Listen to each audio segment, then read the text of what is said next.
Coding থেকে art কিংবা যে কোনো সমস্যার সমাধান খুঁজতে বর্তমান যুগের ভরসার জায়গা হয়ে উঠেছে কৃত্রিম বুদ্ধিমত্তা।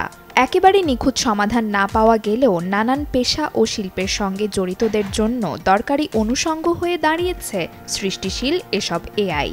আর এবার মন্ত্রী পদেও জায়গা করে নিল এই কৃত্রিম বুদ্ধিমত্তা। হ্যাঁ দর্শক, শুনতে অবিশ্বাস্য মনে হলেও এমনই ঘটনা ঘটেছে ইউরোপের ছোট্ট দেশ আলবেনিয়ায়। প্রথমবারের মতো কোনো দেশ তাদের মন্ত্রিপরিষদে নিয়োগ দিল কৃত্রিম বুদ্ধিমত্তা সম্পন্ন একজন মন্ত্রী, যার নাম ডিয়েলা। আলবেনিয়ার প্রধানমন্ত্রী এদি রামা জানান, এআই মন্ত্রীর দায়িত্ব হবে সরকারি ক্রয় ও টেন্ডার সংক্রান্ত কাজে স্বচ্ছতা আনা এবং দুর্নীতি দমন করা। চলতি বছরের শুরুর দিকে অনলাইন প্ল্যাটফর্ম আলবেনিয়ায় ভার্চুয়াল সহকারী হিসেবে কাজ করতে তৈরি করা হয়েছিল ডিয়েলাকে।